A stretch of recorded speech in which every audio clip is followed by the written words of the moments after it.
नमस्कार दोस्तों। बिहार की सड़कों पर एक नदी बह रही थी। उस नदी में पानी नहीं था, उस नदी में लोग बह रहे और वो आज अपनी राजधानी पटना में थे और वो पानी का बहाव जिसे कहते हैं वो लोगों के रूप में पटना की सड़कों पे था। और जब पटना की सड़कों पर था तो लोग एक गीत गा रहे थे, हाथी घोड़ा पाल की, जय राहुल गांधी लाल की, आनंद उमंग भयो जय गांधी लाल की, भारत माता के आनंद भयो जय सोनिया लाल की, आनंद उमंग भयो जय तेजस्वी लाल की, लालू के आनंद भयो जय राबड़ी लाल की। जी हां, यह गीत आज गुनगुनाया जा रहा था। सड़क पर हाथी भी थे, घोड़े भी थे, यानी हाथी घोड़ा पालकी सब कुछ था। और उन सब के बीच में पड़ोसी राज्य झारखंड के मुख्यमंत्री भी थे और इंडिया अलायंस के महाराष्ट्र से लेके तमाम राज्यों के तमाम सारे नेता मौजूद थे और वो सब प्रतिनिधित्व कर रहे थे किस बात का कि वोट चोर गद्दी छोड़। जी हां, वोट चोर गद्दी छोड़ का प्रतिनिधित्व यह किया जा रहा था। इसी पर आपसे आगे बात करूं उसके पहले देश दुनिया सब में आज नरेंद्र मोदी की उसी चोरी को पकड़ा जा रहा है और उस चोरी का चर्चा पूरे दुनिया में है, सिर्फ भारत में नहीं। यहां तो चर्चा हो रही है वोट चोर की, वहां चर्चा हो रही है रुपया चोर की, वहां चर्चा हो रही है तमाम संसाधनों को चोरी की और बेईमानी की। जी हां, तो पहले वहां से बात शुरू करता हूं, फिर आगे आता हूं। तो सबसे पहले मैं शुरू कर रहा हूं कि भारत के लोगों की पॉकेट से पैसा चोरी किया जा रहा है। यह बात नेता प्रतिपक्ष राहुल गांधी बार बार कहते हैं और कहते हैं यह पैसा आपकी जेब से चोरी करके अडानी अंबानी की जेब में डाला जाएगा। जी हां, इसीलिए आपके खून पसीने की कमाई से वसूल करके, नोच करके, इंजेक्शन के जरिए निकाल करके और 1,86,000 करोड़ जीएसटी का सिर्फ अगस्त महीने में वसूल लिया गया। यानी अगस्त का महीना जो बीता है, आपको एक दिन हुआ, 2 दिन, उस अगस्त महीने में आपके खून पसीने का 1,86,000 करोड़ नरेंद्र मोदी ने वसूल लिया। अब इस पैसे से वो क्या करते हैं? इस पैसे से वो अय्यासी करते हैं।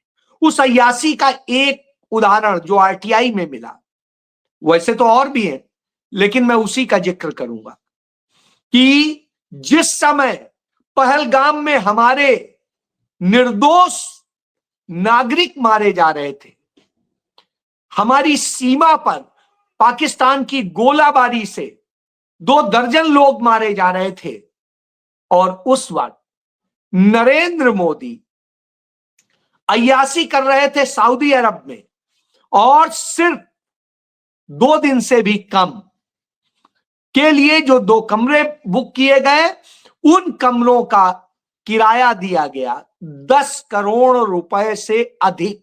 10 करोड़ रुपए से अधिक, यानी एक दिन का 5 करोड़ से अधिक, और कुल 15 करोड़ से अधिक रुपया उस 1.5 दिन में खर्च किया गया। तो अब आप समझ लीजिए, 1.5 दिन में नरेंद्र मोदी ने आपके खून पसीने की वह कमाई यूं खर्च की और आपसे यूं निकाली जाती।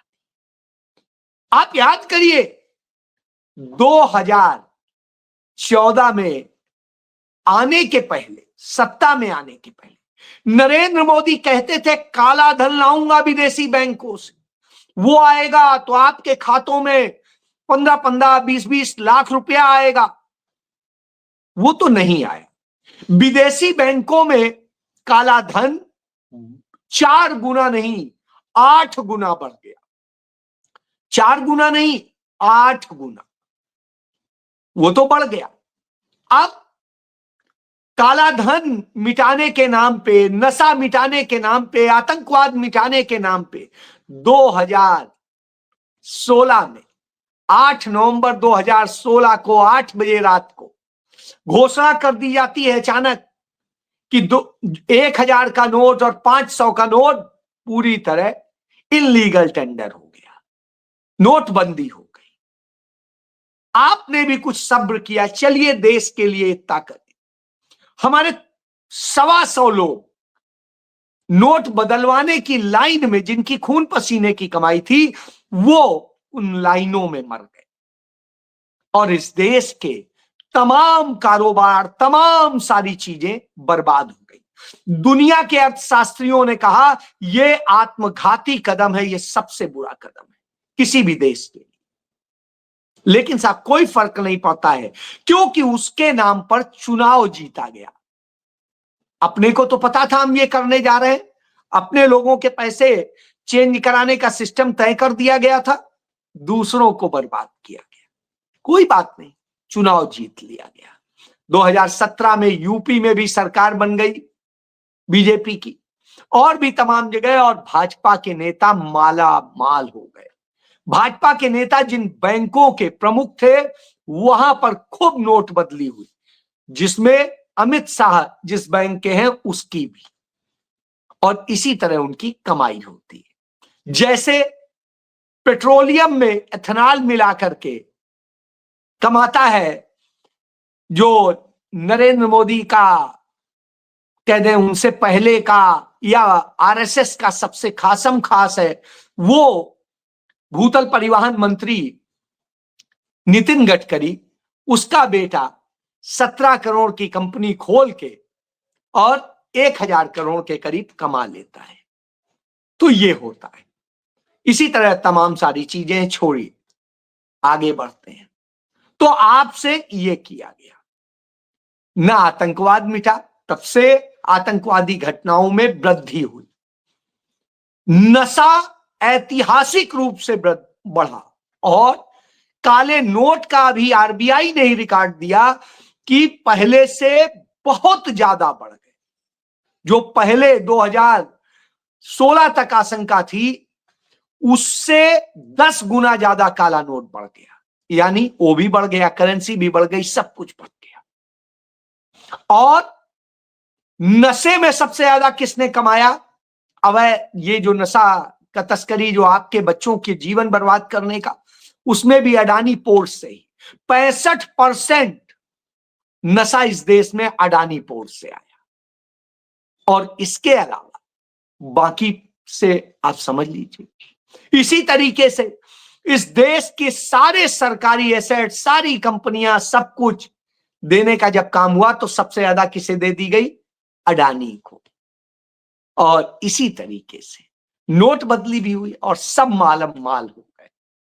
दुनिया के सबसे बड़े जो रईस हैं, भारत के 1% लोग दुनिया के सबसे बड़े रईस, लेकिन भारत के 99% दुनिया के सबसे गरीब है। उनकी प्रति व्यक्ति आय बद से बदतर है दुनिया में, लेकिन उनकी सबसे ज्यादा है, और वही नरेंद्र मोदी के पोषक। तो अब नरेंद्र मोदी सरकार ने फैसला लिया कि जो भी विदेशी बैंकों में ब्लैक मनी है, वो 20 लाख तक की ब्लैक मनी पे कोई पूछताछ नहीं होगी। यानी 20-20 लाख करके आप तमाम अकाउंट खोल लीजिए और ले आइए 20-20 लाख करके, तो कोई पूछताछ नहीं, कोई कार्रवाई नहीं। आप कहेंगे हैं, जी हां, यह किया गया।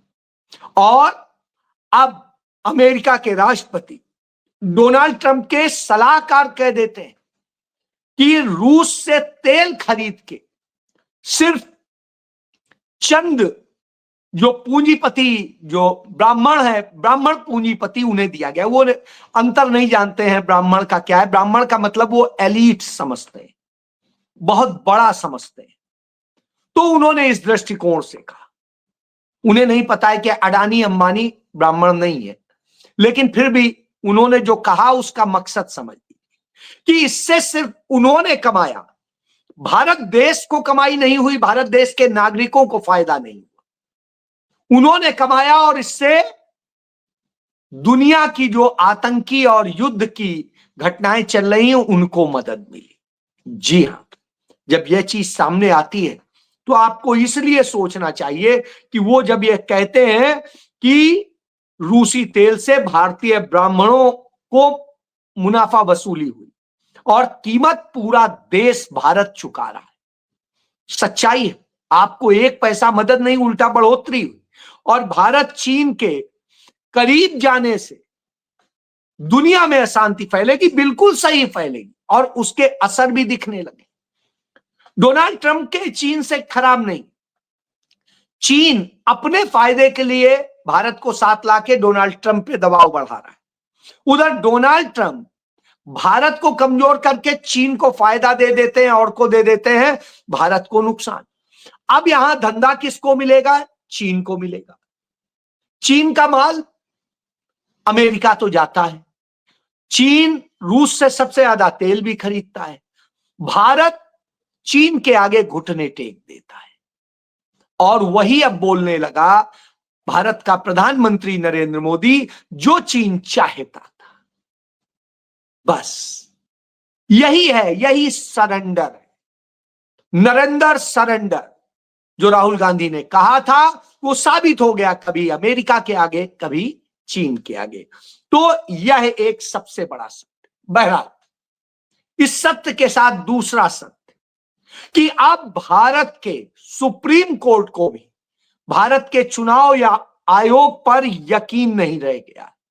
और शायद यही वजह है कि आज उसने यह आदेश दिया कि जो बिहार में राहुल गांधी, तेजस्वी यादव और उनके सभी साथी, मुकेश साहनी हो या कामरेड भट्टाचार्य हो, सब लोग जो लगातार सड़कों पर, उनके अभियान का असर ये, और तमाम सारे जो लोग सामने आ रहे हैं, जिसमें अभी आया एक 78 साल का व्यक्ति, यदि होता है तो चुनाव आयोग के जो बीएलओ हैं उसे मरा हुआ घोषित कर दे रहे। 78 साल का है तो मर गया, आप अचंभित होंगे, लेकिन साहब बीएलओ ये कर रहा है, क्या करेंगे? 74 साल के होंगे तो आप मर गए। तो साहब 74 साल के या उससे ऊपर होते तो वो मरा दिखा दे रहे। और इस तरह उन्होंने 22 लाख लोगों को मार डाला, 22 लाख लोगों को, हालांकि बच्चों को भी मारा। तो इस तरह से तमाम सारे सच सब सामने आ रहे। किस तरह से कांग्रेस पार्टी ने 89 लाख वह अनियमितताओं का रिकॉर्ड समेत दिया चुनाव आयोग को कि यहां गड़बड़ी की गई है, लेकिन चुनाव आयोग उसमें धांधली कर रहा है। ऐसे नहीं वैसे दो, वैसे नहीं वैसे दो, और वैसे दो तो वो ले नहीं रहे। अब ये धांधली है। जब ये धांधली होती है तो आज सुप्रीम कोर्ट आदेश देता है, कहता है कि मसौदा जो सूची है यानी ड्राफ्ट सूची है उसमें मतदाताओं के नाम शामिल करने हटाने के लिए दावे और आपत्तियां दाखिल करने की अंतिम तिथि जो आज तक थी, चुनाव आयोग ने कह दिया कि हम उसे बढ़ा रहे हैं, यानी आगे भी लेते रहेंगे। तो सुप्रीम कोर्ट ने उस पर जो इस पर एप्लीकेशन दी गई थी कि डेट बढ़ाएं, तो वो खारिज कर दी। ठीक है, अच्छी बात है, तो होना भी चाहिए जब वो खुद ही कर रहे हैं। एक चीज। अब दूसरी चीज, कोर्ट ने लेकिन एक चीज कह दी कि बिहार विधिक सेवा प्राधिकरण, जो बिहार विधिक सेवा प्राधिकरण है यानी लीगल एड का जो अथॉरिटी होती है स्टेट की और डिस्ट्रिक्ट की, उन सबको निर्देश दिया, जो जिला विधिक सेवा प्राधिकरण है और साथ में बिहार विधिक सेवा प्राधिकरण, उन सबको आदेश दिया कि वे मतदाताओं या राजनीतिक दलों को जो दावे दिए जा रहे हैं उनकी आपत्तियां सुधार ऑनलाइन जमा करने में सहायता प्रदान करें और अर्धविधिक स्वयं सेवकों की तत्काल नियुक्ति कर उन्हें अधिसूचित करें। और शीर्ष अदालत ने कहा इसके बाद प्रत्येक स्वयं सेवक को जिला एवं सत्र न्यायाधीश यानी डिस्ट्रिक्ट एंड सेशन जज को एक गोपनीय रिपोर्ट भी देनी होगी, क्या सच्चाई है और क्या नहीं है। स्वयं सेवकों से प्राप्त जानकारी राज्य विधिक प्राधिकरण के स्तर पर एकत्र की जाएगी। अब आप समझ लीजिए, यानी चुनाव आयोग को भी अब भरोसा नहीं। राहुल गांधी ने यही तो एटम बम फोड़ा है और इस एटम बम का ही असर आज बिहार की सड़कों में यानी पटना की सड़कों में दिखाई दिया। और जब यह दिखाई दे रहा था तो लोग हिल रहे थे। तब लोग कह रहे थे, जनता के लोग कह रहे थे जो राजनीतिक नहीं है, कि भारत में विकलांग मोदी सरकार चल रही है। वो मोदी सरकार नहीं है, वो विकलांग मोदी सरकार चल रही है, जिसमें नीतीश कुमार और चंद्रबाबू नायडू की बैसाखी लगी हुई। यानी वो दो बैसाखियों के सहारे चल रहे हैं, उनके खुद के चलने की स्थिति नहीं है, वो विकलांग। अब आप सोच लीजिए, तब तेजस्वी यादव ने बड़ा स्पष्ट कहा, तुम एफआईआर करके हमें डराना चाहते हो। मैं लालू का बेटा हूं, वो लालू जो कभी किसी एफआईआर से नहीं डरा, कभी किसी जेल से नहीं डरा। मैं उस कृष्ण का वंशज हूं जो जेल में पैदा हुए थे। तो अब तुम हमें इससे डराओगे। ये लालू का बेटा है, ये कृष्ण का वंशज है, डरने वाला नहीं। लड़ेंगे, खटेंगे और जीतेंगे। जब तेजस्वी यह हुकार भरते हैं, तब राहुल गांधी जब संबोधित करते हैं तो बता देते हैं कि किस तरह से नरेंद्र मोदी ने वोट चोरी किया और उस वोट चोरी से क्या हुआ। तो राहुल गांधी ने जो एटम बम फोड़ा था, वो उसका असर अब पूरे देश में होने लगा। हर राज्य में, हर जगह अब निकल निकल के आ रहा है कि कितने कितने कहां कहां वोट चोरी किए गए। दुनिया अब इस पर अध्ययन कर रही है और देख रही है कि असल में क्या हुआ। तो अब राहुल गांधी ने कहा कि वह तो सिर्फ एटम बम था, अब हम हाइड्रोजन बम छोड़ेंगे। और इतना बड़ा हाइड्रोजन बम एटम बम से बड़ा होता है, राहुल गांधी ने पूछा भी, बताया। तो वो हाइड्रोजन बम जो छोड़ेंगे, उससे मोदी सरकार हिल जाएगी। जनता के मन में सच्चाई आएगी, तथ्यों के साथ आएगी, सबूतों के साथ आएगी। और भक्तों की बौखलाहट बढ़ जाएगी, वो बौखला कर गिरने पड़ने लगेंगे। तो साहब यह स्थिति है और वो दिखाई भी देने लगा। राहुल गांधी के हाइड्रोजन बम छोड़ने की बात कहते ही उनके गैंग के लोग बौखलाने लग गए। पटना से सांसद रविशंकर प्रसाद फुस सा एक बयान देते हैं और उनके गिरिराज सिंह जो हिंदू हिंदू होने का दम्भ भरते हैं, वो मटन शॉप खोल रहे होते हैं। झटका मटन शॉप, झटका मटन शॉप के वो ब्रांड एम्बेसडर बन जाते हैं। अब आप सोचिए, ये वो लोग हैं जब गणेश चतुर्थी के अवसर पर यह कर रहे हैं, तीज के अवसर पर और छठ के अवसर पर इन्होंने ये किया। तो यह लोग हैं। चलिए अब इसी में आगे मल्लिकार्जुन खड़गे ने कहा कि जिस तरह से राहुल जी काम कर रहे हैं, आने वाले 6 महीने में नरेंद्र मोदी की सरकार गिर जाएगी। और उन्होंने कहा यदि ये सब कुछ जैसे चल रहा है चला तो नरेंद्र मोदी की सरकार 6 महीने में गिरना तय है और भाजपाइयों को बिहारी ठिकाने लगा देंगे। बिहारी भाजपाइयों को ठिकाने लगा देंगे। साहब जब ये कह रहे होते उस समय आप देखिए, नरेंद्र मोदी जिनपिंग की उस गाड़ी से, रेड फ्लैग वाली गाड़ी से घूम रहे होते हैं जो कम्युनिस्ट पार्टी की टॉप गाड़ी है। यानी कम्युनिस्ट पार्टी की अब गाड़ी पर सवार होके खुद को बचने के लिए निकले, और उनकी कम्युनिस्ट पार्टी की रेड फ्लैग की गाड़ी से, जिसे लाल आंख दिखाने की बात करते थे, तो अब लाल झंडी वाली गाड़ी से घूम रहे हैं। और ऐसी स्थिति में, और ये चीनी राष्ट्रपति की ऑफिशियल कार है, कम्युनिस्ट पार्टी की कार है। अब आप सोचिए, वामपंथियों को गाली देते थे, लाल आंख दिखाने की बात करते थे, और इस दशा में आ गए। उधर दूसरी तरफ एससीओ समिट को लेकर के जो दुनिया के मीडिया ने रिपोर्ट किया है, जो नरेंद्र मोदी का भी सपोर्ट करता है, वो न्यूयॉर्क टाइम्स ने भी जो लिखा है, उसमें लिखा है अमेरिका के लिए भारत अब चीन का विकल्प नहीं। यानी फायदा चीन को होने जा रहा है, ना कि भारत को। और अमेरिका और चीन अब रेगुलर डील कर सकेंगे, यानी ये बात। सीएनएन भी जो उनके खिलाफ चलता है, उसने भी खबर दी है कि अमेरिका की दादागिरी के खिलाफ चीन मजबूत हो गया। यानी नरेंद्र मोदी ने भारत के लिए काम नहीं किया है, चीन के लिए काम किया है। तो अब समझ लीजिए, हमारे देश का प्रधानमंत्री चीनी एजेंट होगा, और उनके भक्त अब चीन को पप्पा पप्पा बुलाएंगे।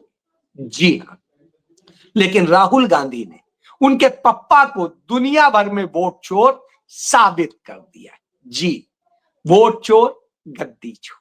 तो जय कन्हैया लाल की, हाथी घोड़ा पाल की जय।